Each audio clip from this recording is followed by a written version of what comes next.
Imagine this. You've reached menopause, celebrated a full year without periods, and finally started enjoying the freedom from monthly bleeding. Life feels calmer. You don't have to pack pads in your purse or worry about staining your clothes. But then one morning, you notice a spot of blood on your underwear. It may be just a light stain, but your heart skips a beat. You might ask yourself, is this normal? Could it just be stress exercise or maybe something I ate?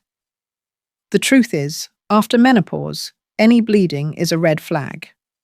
While not every cause is life-threatening, medical experts, including the Mayo Clinic and the National Cancer Institute, emphasize that postmenopausal bleeding should never be ignored.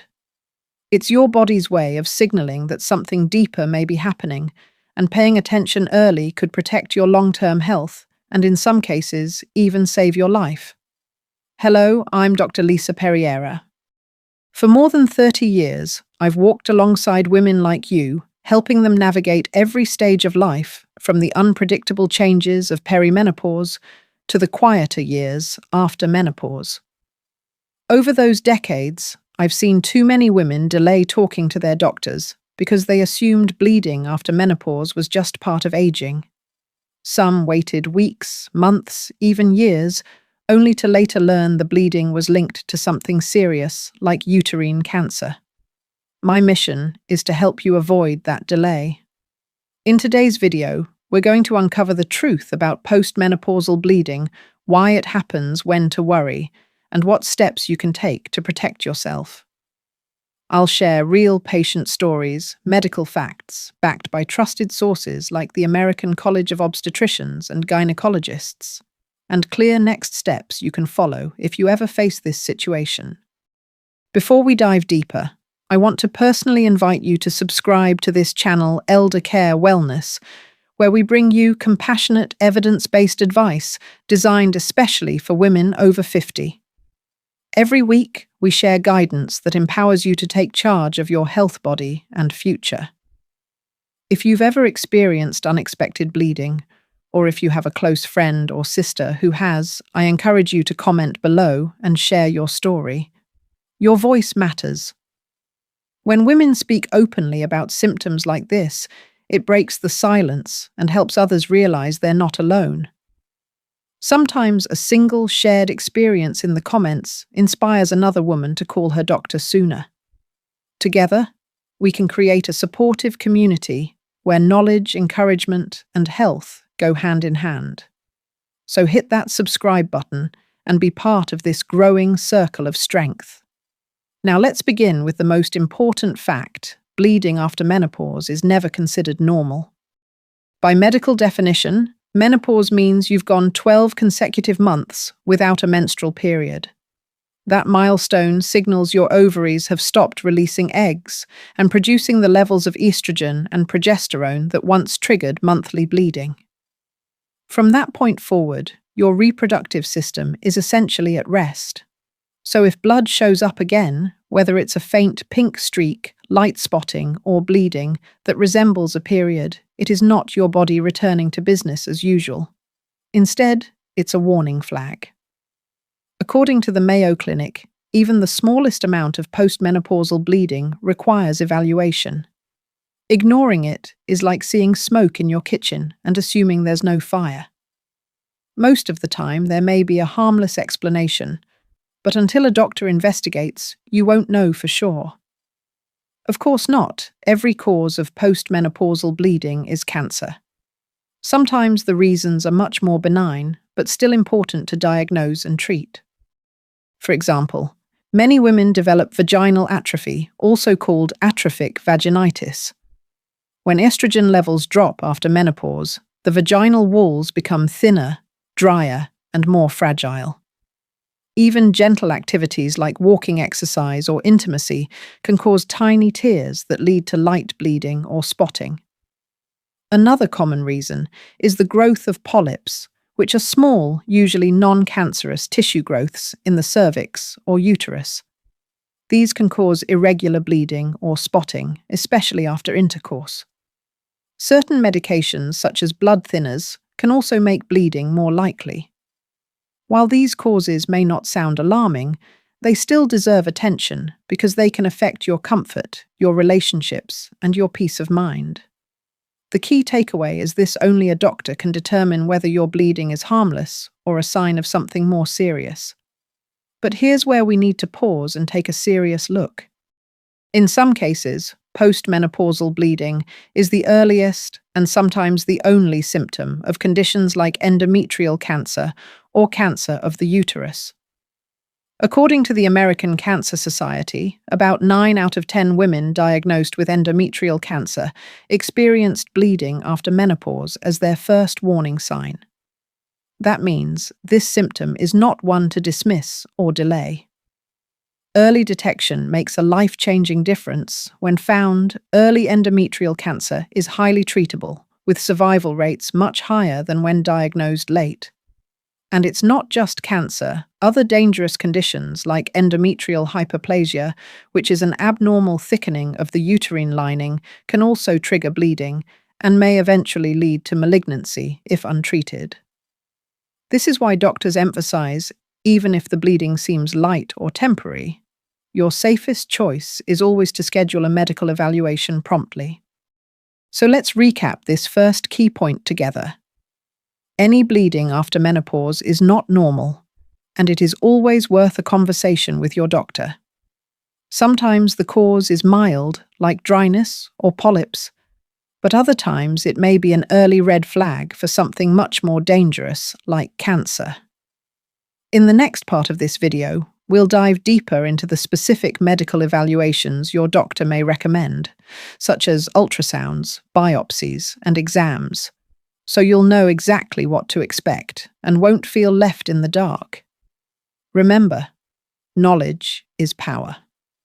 The more you understand what's happening inside your body, the less fear and uncertainty can hold you back. Stay with me, because by the end of this series, you'll not only know why postmenopausal bleeding is dangerous, but also how to take confident steps toward protecting your health and future.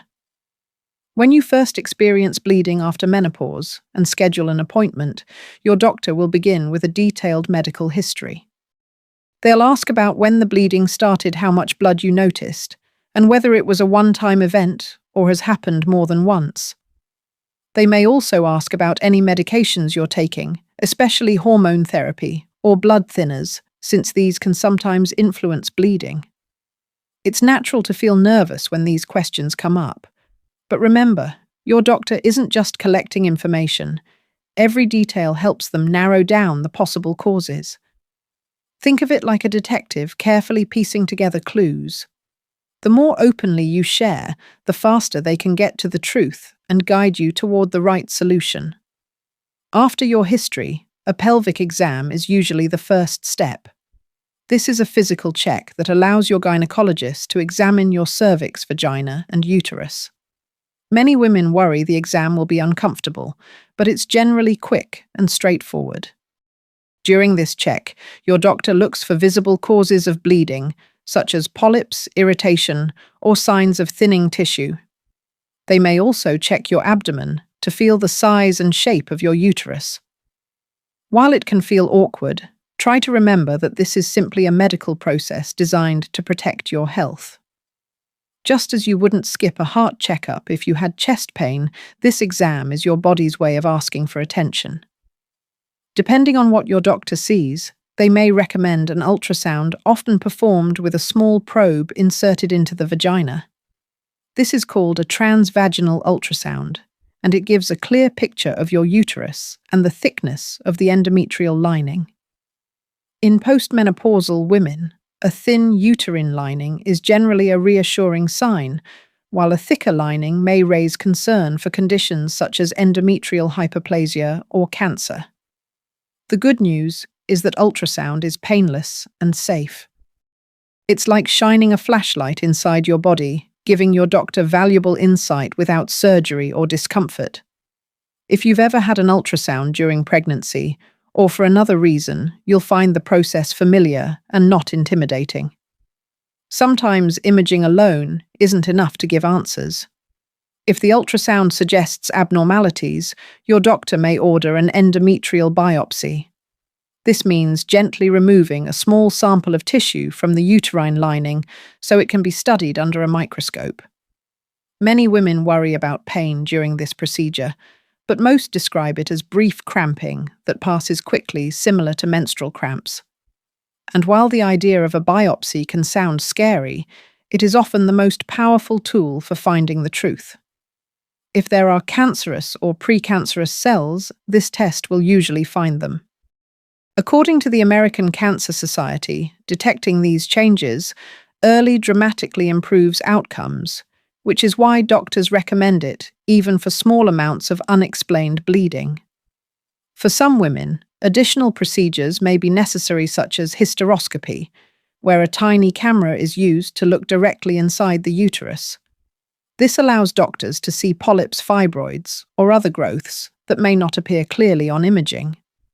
Sometimes a dilation and curettage, commonly called D&C, is performed where tissue is gently scraped from the uterine lining for further testing. While these sound more invasive, they are usually outpatient procedures, meaning you go home the same day. And most importantly, they can provide clarity and peace of mind by either ruling out or confirming serious conditions. Knowing what's going on gives you the power to act instead of staying trapped in uncertainty. It's also worth mentioning that not all evaluations lead to alarming news. In fact, a large percentage of women who undergo testing for postmenopausal bleeding discover the cause is benign. That might be tissue changes due to low estrogen, small non-cancerous growths, or even irritation from medications. But here's the key. You only know it's benign after the tests confirm it. I once cared for a woman in her late 50s who delayed her doctor visit for nearly a year, convinced her bleeding was just dryness. When she finally came in, her ultrasound and biopsy revealed only a small polyp, which was removed in minutes. She told me later, "I wish I hadn't lost sleep all those months. If I had come in right away, I would have saved myself so much worry." The evaluations might feel intimidating, but try to see them as stepping stones towards safety. Each test provides more clarity, peeling back layers of uncertainty until the truth is revealed. And the sooner you start this process, the sooner you either find peace of mind, or if something serious is present, begin treatment at a stage when outcomes are far better. In the next part of this video, we'll take a closer look at the range of conditions that can cause postmenopausal bleeding, from the most common benign issues to the rare but more dangerous ones. So you'll understand exactly what doctors look for and why early detection matters so much. When it comes to understanding postmenopausal bleeding, it helps to think of the causes on a spectrum from relatively harmless to more concerning. On one end are conditions that are common and treatable, and on the other end are those that can be dangerous if left unchecked. Knowing this spectrum not only reassures you when the cause is benign, but also empowers you to act quickly if it's not. Let's start with the more common, less serious reasons first. One frequent cause is vaginal atrophy, sometimes called genitourinary syndrome of menopause. This happens when lower estrogen levels thin and dry the tissues of your vagina and urinary tract. The tissue becomes fragile, like delicate paper, so even light friction during intimacy or exercise can cause spotting. Many women are surprised to learn that even something as simple as a long walk or bicycle ride can trigger bleeding. Fortunately, treatment is often straightforward. Moisturizers, lubricants, or low-dose vaginal estrogen, prescribed under a doctor's guidance, can restore comfort and reduce bleeding. According to the North American Menopause Society, these treatments are safe for many women and significantly improve quality of life. Another benign cause is polyps, small growths that develop on the cervix or inside the uterus. Think of them as little skin tags in the reproductive tract. They are usually not cancerous, but they can cause irregular bleeding, spotting after sex, or heavier discharge. Removing polyps is often simple, performed in a doctor's office or outpatient clinic, and brings quick relief. Fibroids, which are benign muscle tumors of the uterus, are less common after menopause, but can occasionally cause bleeding as well. While the word tumor sounds frightening, most fibroids are harmless, and many shrink naturally after menopause. Still, they deserve attention when symptoms occur. On the more concerning side of the spectrum is endometrial hyperplasia. This condition happens when the lining of the uterus grows too thick, often due to an imbalance of hormones. Hyperplasia itself isn't cancer, but in some cases it can progress to endometrial cancer if left untreated. Symptoms often include irregular or heavy bleeding even after menopause.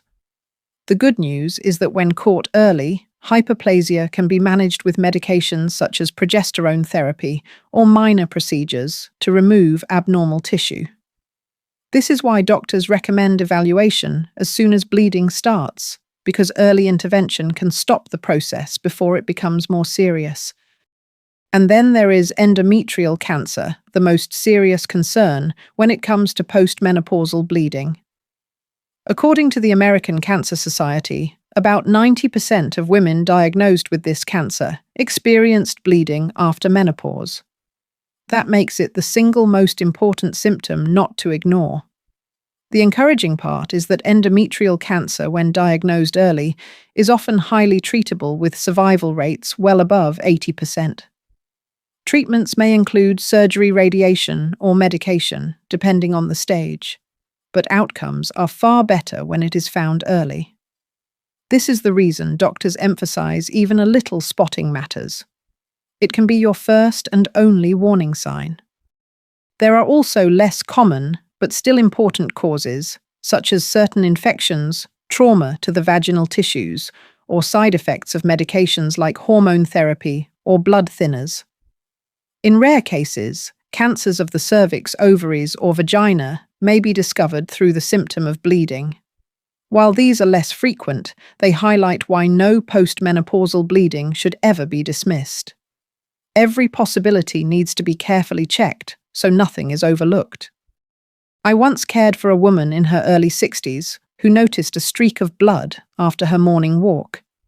She assumed it was from overexertion and ignored it. When the bleeding returned a few months later, she finally came in. Tests revealed endometrial cancer, but thankfully at an early stage. She underwent treatment and is now living a full and healthy life. She later told me, "I wish I'd come in at the first sign. I would have saved myself months of worry." Her story is a powerful reminder your body whispers before it shouts. Listening early gives you the best chance for health and peace of mind. As you can see, postmenopausal bleeding has many possible causes, from dryness and polyps to hyperplasia and cancer. Each one deserves proper evaluation. In the next part of this video, we'll focus on what you can do if you experience this symptom, how to prepare for your doctor's visit, what questions to ask, and the lifestyle steps you can take to support your overall health during and after menopause. When you notice postmenopausal bleeding and prepare to see your doctor, it's helpful to take a few simple steps that make the appointment smoother and more effective. Start by writing down exactly when the bleeding began, how long it lasted, and what it looked like. Was it light, spotting a pink tinge, or something heavier? Note any activities that seemed related, such as exercise, intimacy, or starting a new medication. Bringing this information gives your doctor a clearer picture and ensures nothing important gets overlooked. Think of it as creating a roadmap that helps your physician find the fastest route to answers. It's also wise to make a list of your current medications and supplements. Even over-the-counter pain relievers, herbal remedies, or vitamins can sometimes affect bleeding. Include hormone therapies if you're on them, as these can play a role in changes to your uterine lining. Many women are surprised to learn that even aspirin or fish oil may thin the blood enough to cause spotting. By sharing the full list, you give your doctor a complete toolkit to understand the situation. During your visit, don't be afraid to ask questions. For example, you might ask, What tests do you recommend for me? And why, or if my ultrasound or biopsy is normal, what else could explain the bleeding? The more you understand, the less frightening the process feels. Some women find it helpful to bring a trusted friend or family member to the appointment, someone who can take notes or simply provide emotional support. Remember, you are not just a patient, you are the most important voice in your healthcare team. Beyond medical testing, there are lifestyle steps that support your overall reproductive and general health. Maintaining a healthy weight, for instance, lowers your risk of endometrial cancer, since excess body fat can increase estrogen exposure in the body even after menopause. Regular physical activity, whether it's brisk walking, yoga, or swimming, supports circulation, reduces inflammation, and improves your sense of well-being. Eating a diet rich in vegetables, whole grains, and lean proteins helps stabilize hormones and strengthens your immune system. These habits can't replace medical evaluation, but they do create a strong foundation for healing and prevention. It's natural to feel anxious while waiting for test results or answers from your doctor. Many women tell me the hardest part isn't the biopsy or ultrasound, it's the waiting. During these times, I encourage you to lean on healthy coping strategies. Gentle breathing exercises, meditation, journaling, or even a daily walk outside can calm your nervous system. Sharing your fears with a friend, a support group, or even in the comments section of this channel can lighten the burden. The truth is, fear grows in silence, but it shrinks when spoken aloud. Sometimes postmenopausal bleeding brings up old memories, perhaps of your first period pregnancies or other milestones in your reproductive journey. It can feel like your body is speaking a language you thought you left behind. That's why it's so important not just to treat the symptom, but also to care for your emotional health. Remind yourself, noticing this bleeding, taking it seriously, and seeking answers is an act of courage. It's you choosing to honor your body's signals and protect your future. As we move into the final part of this series, we'll bring everything together. We'll summarize the key points, reflect on the most important lessons, and talk about what it means to approach postmenopausal health with both vigilance and hope. You'll leave with a clear roadmap, not just for responding to bleeding, but for building a confident, proactive relationship with your body in the years ahead. We've traveled together through an important conversation about postmenopausal bleeding, and now it's time to bring everything together. If there's one message I want you to hold on to, it's this: bleeding after menopause is never normal, and it always deserves medical attention. Sometimes the cause may be simple, like dryness thinning tissues or small benign growths. Other times, it may be the earliest warning sign of something more serious, such as endometrial cancer. Either way, your body is giving you information, and responding quickly is the best way to protect your health. We've talked about how doctors evaluate this symptom through exams, ultrasounds, biopsies, and sometimes minor procedures. These tools aren't meant to frighten you, but to give answers and clarity. Remember, many women who go through these evaluations discover a harmless cause, but even in those cases, the peace of mind is invaluable. And if something more serious is discovered, early detection often makes treatment simpler and far more successful. We've also explored the wide spectrum of possible causes. Vaginal atrophy, polyps, and medication side effects are common explanations that can be managed with the right care. On the other side of the spectrum, endometrial hyperplasia and cancer are less common but far more urgent to address. The key takeaway is that you cannot know the cause until you're evaluated, and guessing on your own can delay the help you need. Throughout this journey, I've also encouraged you to view your health as a partnership. Preparing for your doctor's visit, asking clear questions, and maintaining a healthy lifestyle all play important roles in prevention and recovery. By making choices that support your body, like staying active, eating nourishing foods, and caring for your emotional well-being, you give yourself the best chance of moving through this chapter with strength and confidence. As women, we often prioritize everyone else's needs before our own. I've met many patients who told me I didn't want to bother anyone or I thought it was nothing. But your health is never a bother. Your life, your comfort, and your peace of mind are worth protecting. Taking a symptom like postmenopausal bleeding seriously is not overreacting. It's an act of self-respect. So let me leave you with this reflection. Your body speaks in whispers before it shouts. That tiny spot of blood may be your whisper asking you to pause and pay attention. By listening, you give yourself the gift of time for reassurance, time for early treatment, and time for more healthy years ahead. Thank you for spending this time with me. If this video has helped you, please share it with another woman who might need this information. Leave a comment. If you've had experience with postmenopausal bleeding, your story could guide and comfort someone else. And if you haven't already subscribed to Elder Care Wellness, so we can continue this journey together. Remember, you are not alone, and knowledge is one of the most powerful tools you have to care for yourself.